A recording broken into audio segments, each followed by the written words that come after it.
I'm so pleased this evening to have the campaign team out and to stand next to my good friend for a number of years, the former vice chair of the county council in Prince George's County, former clerk of the court, did an amazing job there. To have his endorsement, somebody who's been a leader in this county for a long time, both politically and in the private sector. Someone who understands the budget.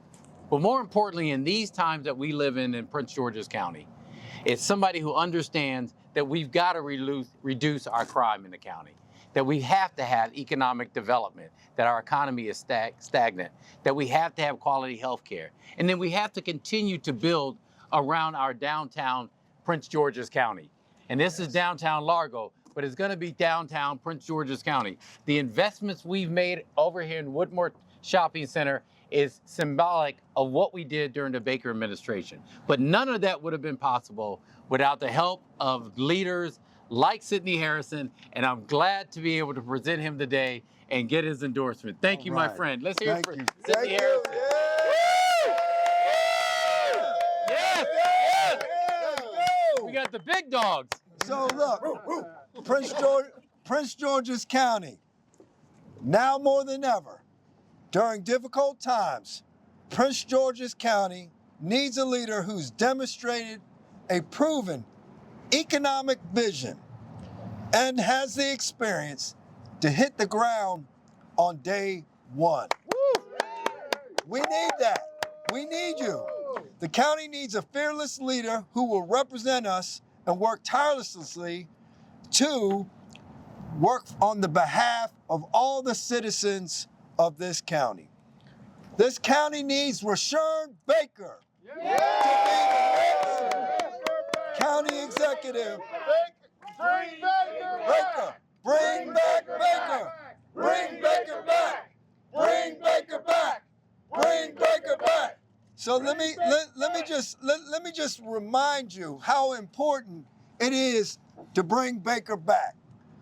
When County Executive Baker was the county executive of Prince George's County, we were walking into the worst recession since the Great Depression.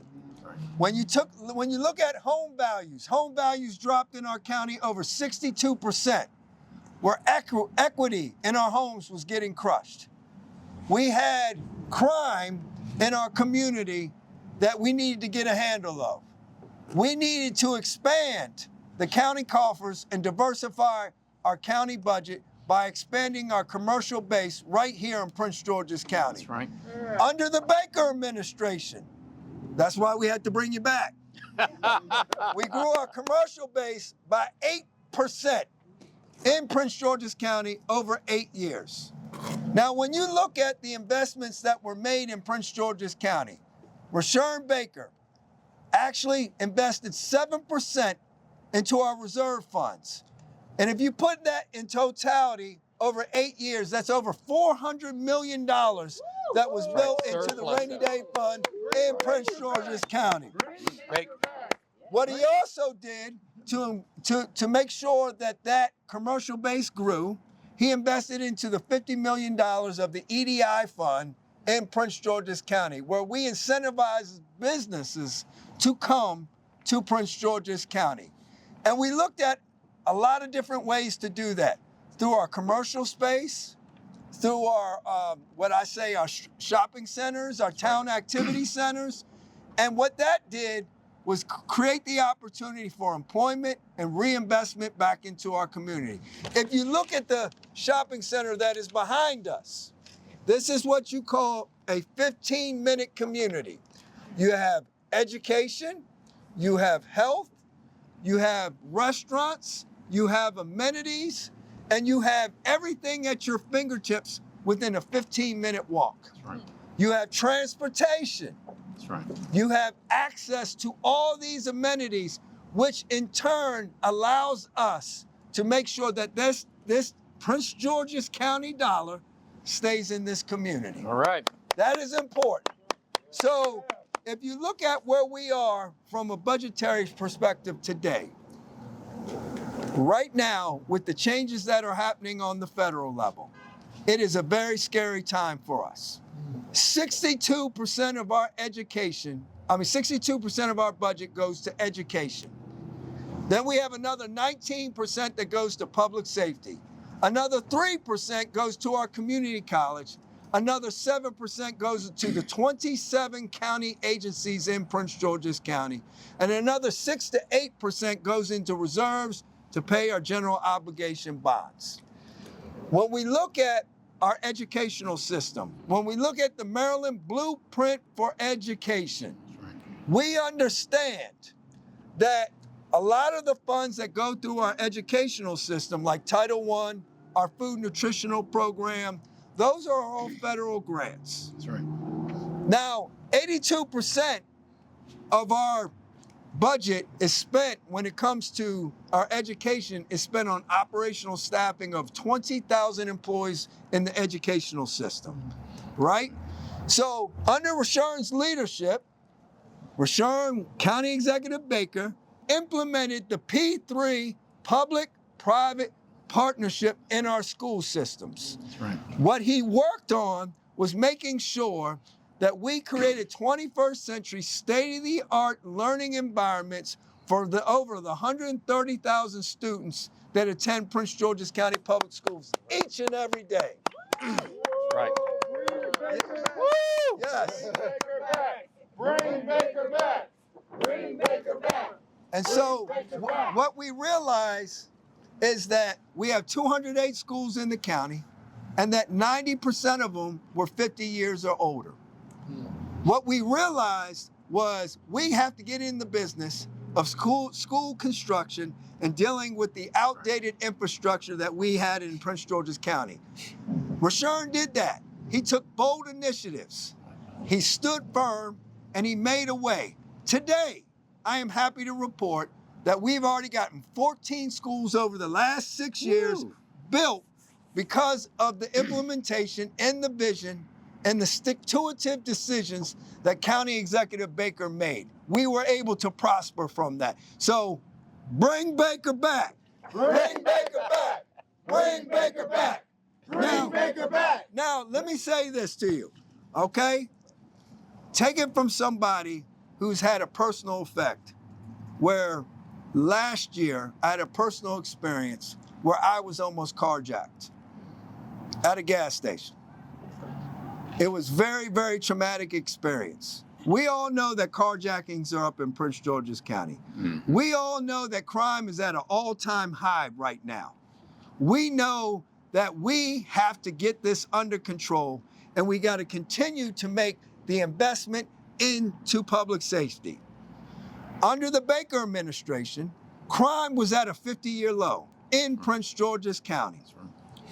We were hiring through all of our public safety sector, first responders. We had people that were applying for these jobs to have a career in public safety. And now we are facing an operational staff challenge. We need to make sure that education and public safety is our #1 priority. We also have to make sure that we continue to invest in our healthcare infrastructure. When you look at the new hospital right in downtown Largo, under the leadership of Rushern Baker. So I'm not here to tell you things that you don't already know. I'm here to tell you during difficult times, we need wisdom and we need proven leadership. We need an understanding that in our leader, that we have to have a vision to move all of us forward, that will build the middle class, that will make sure that we understand that we have that connection to our elected leaders in a way that all of our voices will be heard. And this is why I enthusiastically support Rushern Baker to be the next county executive for Prince George's County. My brother. Yes. Yes. Bring Baker back. Bring Baker back. Bring Baker back. Now, let me just say this. To the million residents of Prince George's County, we have a special election that is about to happen on March the 4th. We have a special election where we need to hear your voice. This is not a time to hit the snooze button. This is a time that all of us lift our community up.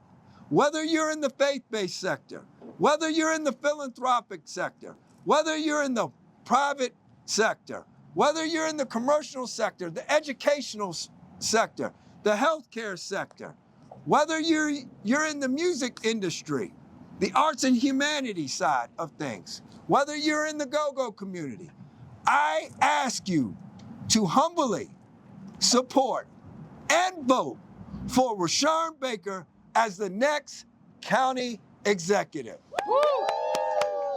Yes, yes. brother. Baker back.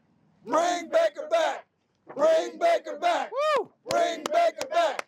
Bring Baker back. I want to say I am so happy today. And I know with your support, Sydney, and the support of your friends and the people around the county, we can build this county the way it should be. We can go to a time when the county's crime rate was low. We can go back to leading the state in job creation. And we can also build an environment where our kids can learn in a safe environment and a facility that's conducive to learning. Those are things that are possible. But as the council member said, you know, this is no time to experiment with leadership. In times of crisis, you know, leadership is not only desirable, it's essential to have somebody with the experience to do that. I know how to get the job done. I know how to work with the federal government. I've dealt with the Trump administration, and I've also dealt with budget deficits. And in those 8 years, we came out on the other side better. Come out, support us. You have your ballots in the mail. Please fill them out. Rushern Baker, March 4th. Let's make it happen. Thank you. Man.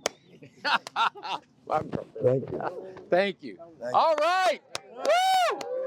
Thank you, guys.